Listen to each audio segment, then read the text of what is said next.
Hey everybody, hope you guys are doing all right. Just came into the office for a little bit, try to get some work done. Okay, let's see. Supposed to tell you guys about some biotechnology stuff, biotechnology company stuff. Crazily enough, I was sitting exactly where you were about 15 years ago, I guess. 15 years ago. I know, you can't really tell it. If you look at this gray hair, maybe you can. Look at that gray. Anyways, okay, let's see. So I was sitting in biotech. I was working full time in undergrad.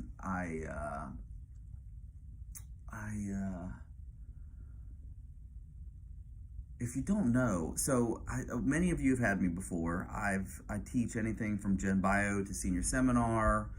I also teach field ecology, and I lucked out. There was a gentleman in the department that happened to be retiring out of a position in ecology, so I took over as an interim, coordinating the labs for ecology for a while, and then a couple more people retired, and I ended up lucking out right out of grad school and landing a full-time position here. So in grad school, I think I was even more broke than I was in undergrad, and a friend of mine at the time, she's now the mother of my daughter, we'll call her baby mama,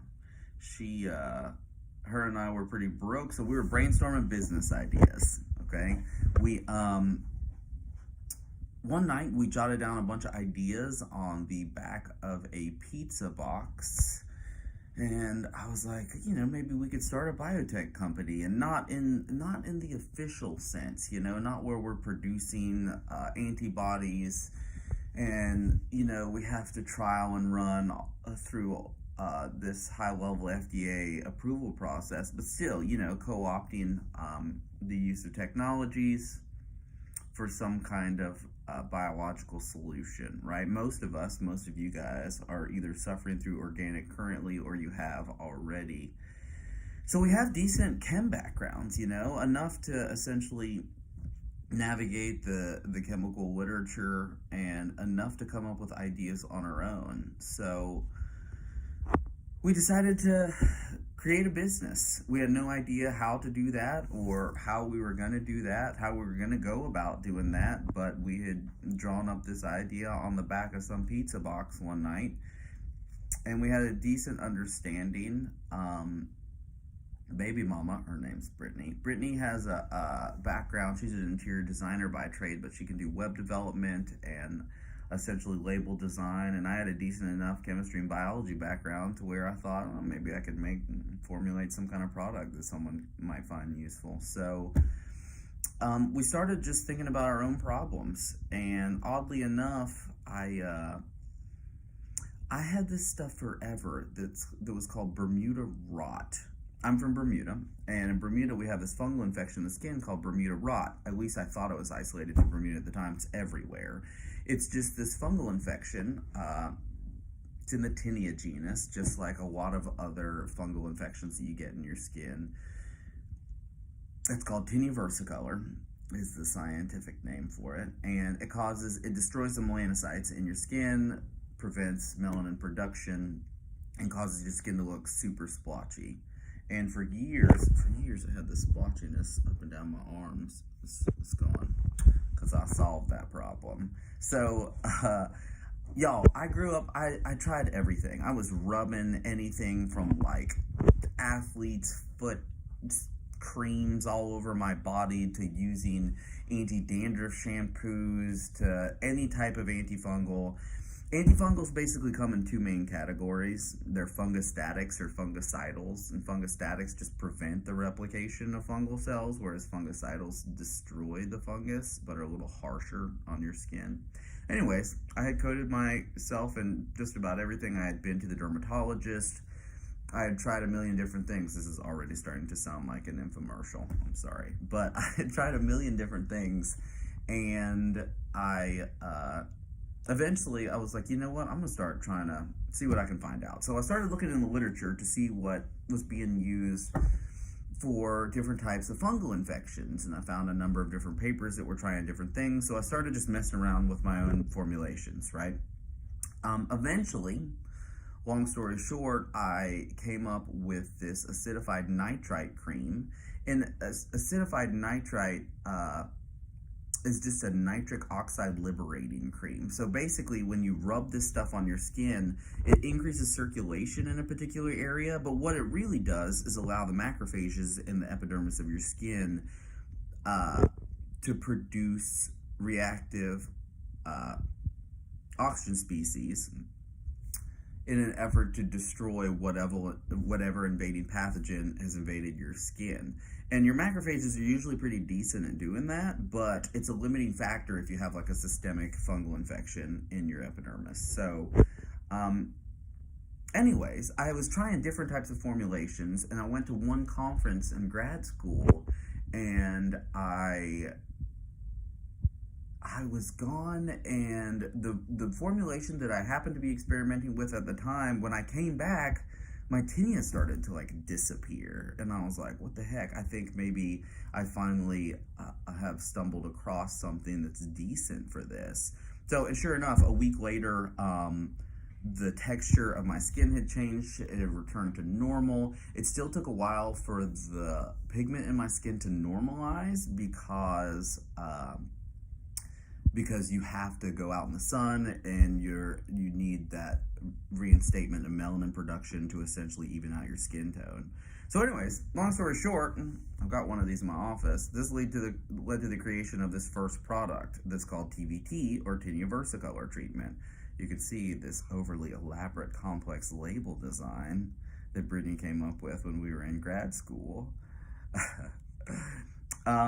So this is the first product that we came up with for our first company that we called Elk Haven Herbals. We named it Elk because those are my daughter's initials, Evie Lynn Camp. And we wanted to essentially, on the back of that pizza box, we thought, hey, lots of people were selling herbal supplements.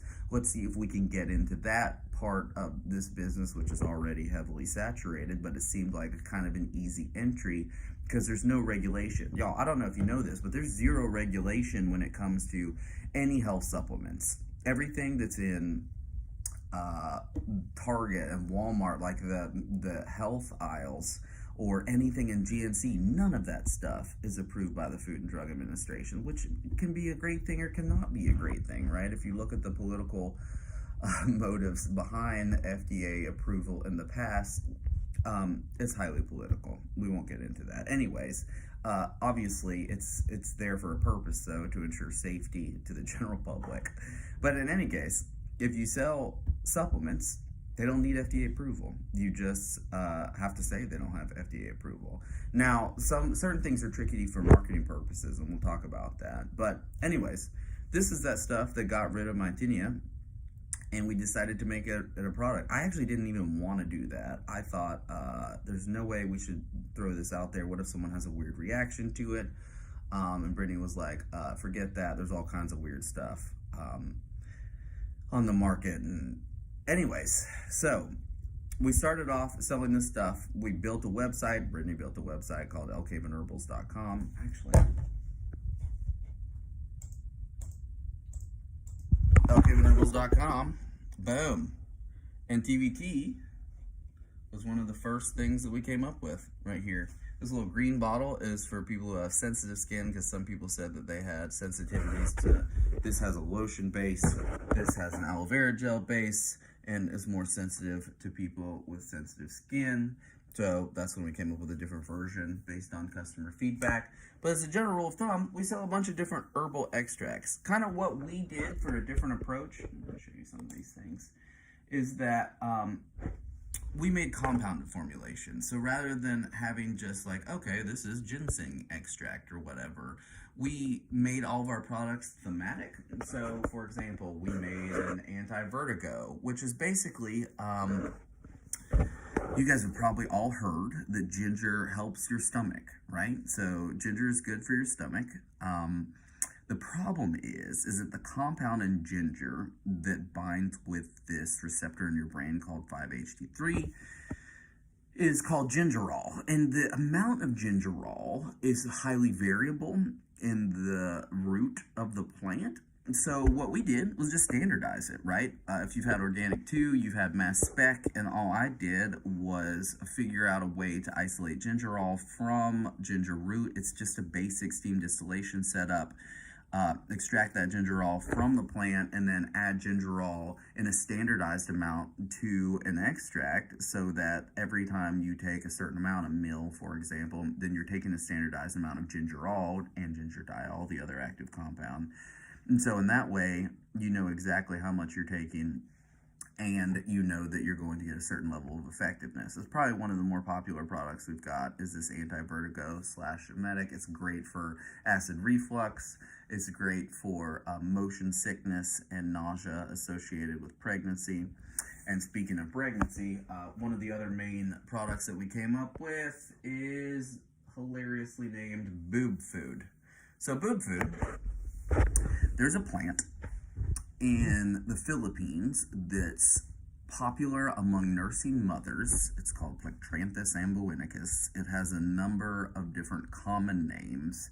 Indian borage, but that can be confused with other plants that have that exact same name. Spanish thyme is another name for it. Anyways, has a number of compounds that are natural galactagogues, which increase milk production in nursing mothers. And there's evidence of this stuff in the literature. Same for the gingerol and gingerdiol. So rather than making extracts that you see on most herbal companies' websites or in stores that are just some generalized plant, what we wanted to do differently with Elkaven Herbals was create some standardization and make sure we don't sell products that don't have support in the literature, okay? And in fact, that's one of the it's something that's necessary if you want to advertise with Google. Google doesn't allow advertising of health products that are unsupported scientifically, which makes sense, right? And it's good for Google, which is why you hardly see any like herbal supplements through Google ads. But in any case, so we wanted to only use products supported by the literature and have some standardization. Our 2 most popular products, Boob Food, TVT, and originally we were just selling stuff on Elkaven Herbals. We set up like a PayPal account. We were getting notifications via PayPal. And the biggest game changer for us was that we started selling on Amazon, and then we got onto Amazon Prime. So we also were constantly brainstorming ideas for new products. So we had this TVT stuff, right? Then we came up with Stingaway.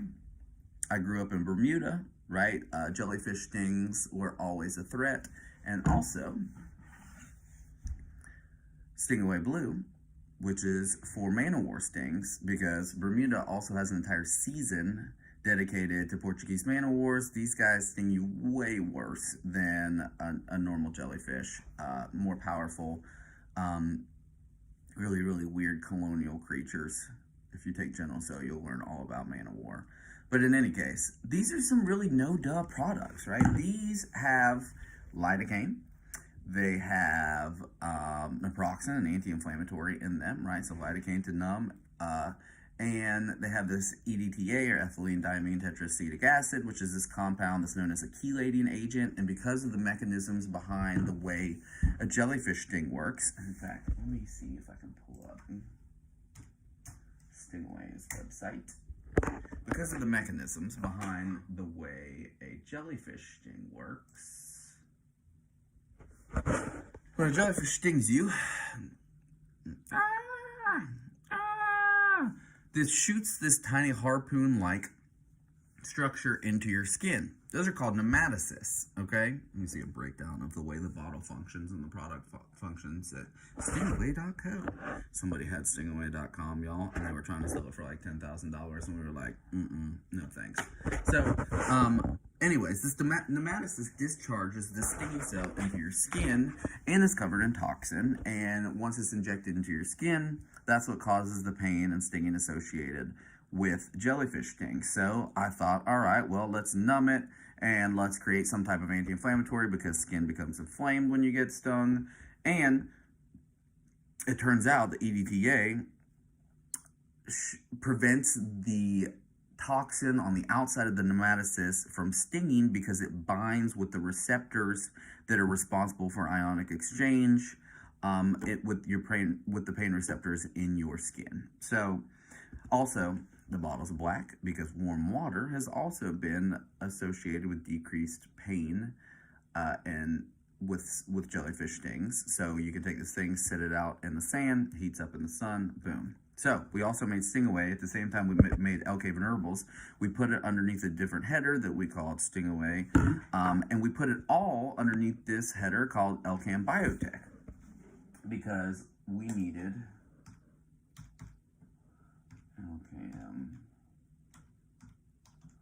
we needed some main header to put all of our products under, and they didn't have essentially, like the herbal products didn't really make sense alongside the jellyfish sting.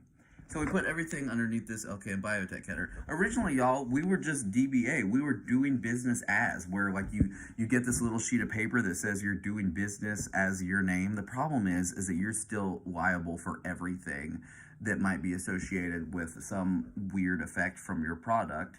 And so you don't want to stay that if you're in some type of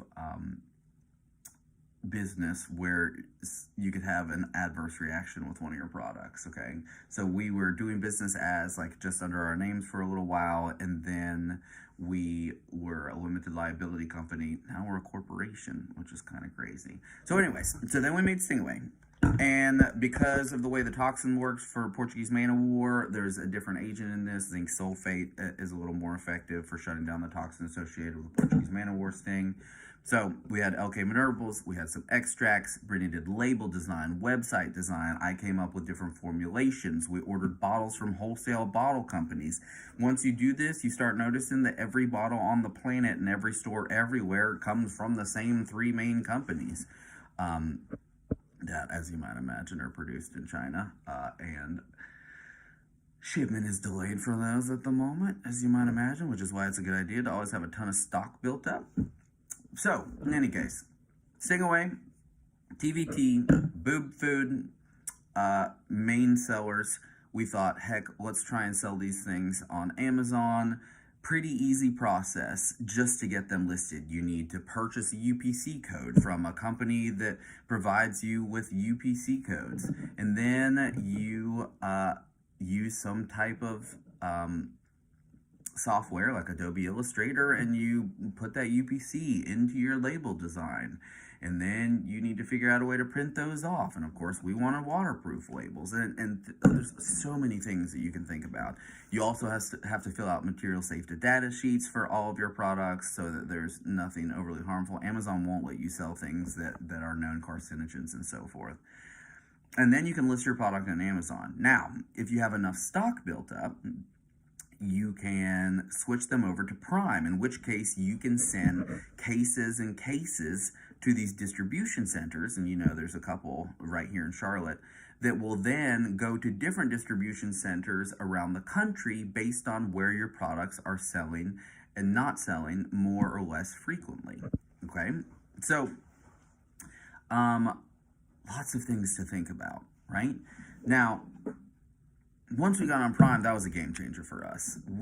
Y'all, at one point, so for the first few years, it's literally just me and Brittany making stuff. At one point, we were selling so much Stingaway that we were having to make this stuff in our bathtubs, right? We were just filling up our bathtubs and then dumping in gallons of lidocaine. And you would think that there was more quality control on getting these ingredients, but you can order stuff through certain avenues all over the place. I know this sounds so sketchy, but for years, the garage looked like an episode from Breaking Bad. Big bulk bags of white powder were showing up to the front door and all kinds of stuff.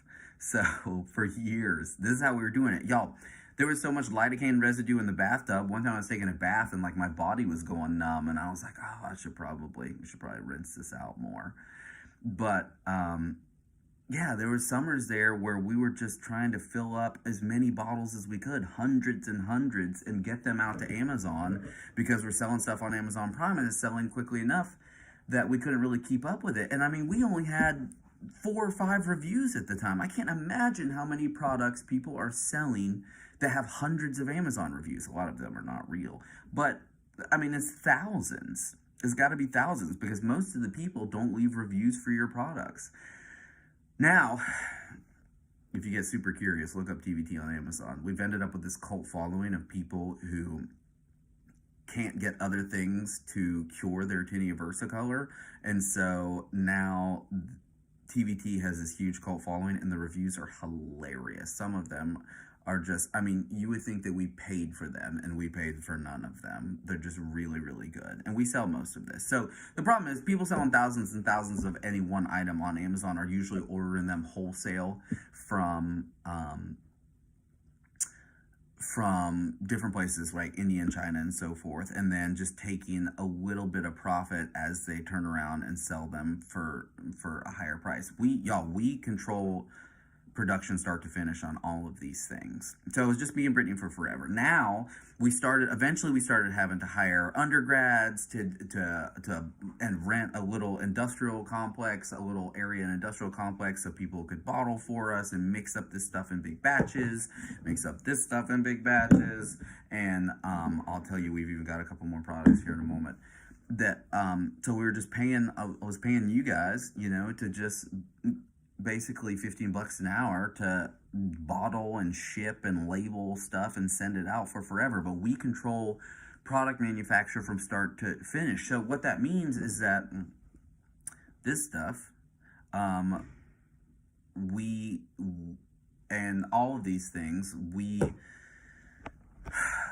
produce for very little money and sell for quite a bit. If you want numbers, come talk to me. I'm happy to talk about these things with any one of you, especially since a lot of you guys, I was not an entrepreneur in the least bit until I was sitting in that biotech class, and I was like, man, how do people do this? And a lot of this, most biotech companies are large-scale, overly complex things. They're, producing antibodies, or they're, 3D printing tissues, and that doesn't necessarily mean that you can't get into some biotech-related, commercialized retail business, right? You can come up with a product, you can design it, you can sell it online. I had zero entrepreneurship in my family. My parents are happy hippies. My dad was in the Marine Corps. He was a force recon guy, and then he retired out of the Marine Corps early. My mom was a social worker. Once my dad retired out of the military, he got his nursing license for a little bit because he was going stir crazy. But my parents are happy hippies. When I came to college, they were like, that sounds interesting. If you want to join, some government-controlled institution. They're hilarious. But in any case, I had zero business instilled or influenced in me ever in my entire life. But once I was sitting in biotech, I was like, I think maybe we can make some products. So anyways, now we sell a bunch of them on Amazon. TVT's on there, Stingaway's on there. As the years have progressed, we've hired different people to do different things. Now we have friends and family employed to do these things. My mom retired from her job years ago, and she wanted something to do, so now she does most of the Elk Haven Herbals products, where she's making the extracts and she's bottling and doing those things. And people in Brittany's family are in charge of most of the Stingaway products, and then I've still got different people doing different products, because as the years have gone on, we've come up with different and new product. The last few years we've come up with different things. So we've been running Elk Haven Herbals, was in grad school, so for 10 years, and Stingaway for about that same length of time. Last year I came up with a new product. This is called Ginger Girl. So baby mama, Brittany, is a redhead. She has natural red hair. And one day, as I do get curious oftentimes, thinking about new products to offer, here's the Ginger Girl website. Y'all, Ginger Girl is the easiest product to market out of any of the ones we've done so far. All I did was reach out to a bunch of chicks on Instagram who have followings for no other reasons other than the fact that they have red hair. And I was like, oh my God, I love your red hair. would you like a free bottle of this shampoo designed specifically for natural redheads? And they were like, oh my God, yes. And then they take all these elaborate photos for free with the bottle and so forth. And we can't even keep Ginger Girl in stock on Amazon, which is a cool problem to have. But in any case, I Googled one day, I was like, shampoo for natural redheads. There's tons of shampoo for red hair, but usually it's chemically designed so that it allows color stay for dyed redheads. But there was nobody marketing towards natural redheads. So people ask me all the time, well, what's different about your shampoo? Well, it's in the natural spectrum of red hair. Most shampoo for redheads is this weird, like, radioactive red, like Ariel from The Little Mermaid color. And this, rather than binding to those disulfide bonds in your hair shaft, going back to protein structure and function, if you remember that stuff, this sits on the surface of your hair shaft. So it provides like a brief increase in vibrancy, and it's all natural, like natural redheads, so they like that aspect of it. Also, hilariously enough, it has a ginger scent for ginger girls. So in any case, Ginger Girl. That was the next product. I've had a lot of friends and other family members who have issues with acne. I could not find a decent product that was designed for severe nodular acne, when the nodules deep down in your dermis become infected and cause significant acne-related issues. So I came up with a product called Acno. For severe nodular acne. Currently working on a dry shampoo, because that's also an open niche. There's not a dry shampoo for redheads, and dry shampoo is neat, but it basically, if it dries in your hair, it looks like tiny particles of dandruff, because it's usually, the spectrums you can get are brown and blonde, but there's no red. So working on a Ginger Girl dry shampoo at the moment. About to release a conditioner for that. So your brain starts always thinking of different products and so forth. But let me see here. Biotech is about creating products that are useful in a biological context through the use of technology. And you may or may not realize it, but you guys have decent chemical backgrounds. You have a decent understanding of the technology that you can use to create things that can be biologically relevant, either from a chemical or a biological standpoint. In fact, if you take Senior Sem with me, one of the things we do is go through and review the skills that you've gained throughout your labs. You can't think about those things in terms of the 1 credit hour you get. You need to think about them in terms of the skill set that you develop. Mass spec and organic, you know how to do blotting and PCR from bio. You can do bacterial testing, gram-positive, gram-negative stuff if you take micro and so forth. You're gaining these useful skill sets that one day you might be able to market from an entrepreneurship perspective, right? So these are all useful things to always keep in the back of your mind. And if you've had me for a class, you know I constantly talk about this. It's so important to think about. I would have never taken myself to be somebody who would start a business. I would have never imagined that I would have loosely, and we'll call it loosely, developed a biotechnology company, LCAM Biotech, which is now, we're now an S Corp. We are a corporation as of the last couple of years. And I would have never imagined sitting where you guys are today that I would be where I am now. Enjoying myself lecturing, right? Running a business on the side, a couple of businesses on the side, and using the knowledge that I gained from my degree to market it in some other way outside of my direct career path. So all good things to think about. All right? I hope you all are well. I know this is crazy strange times. It's so weird. I just did a lecture this morning where I just used sidewalk chalk in my driveway, just trying to come up with different ways to stimulate our minds. But it's good to keep busy.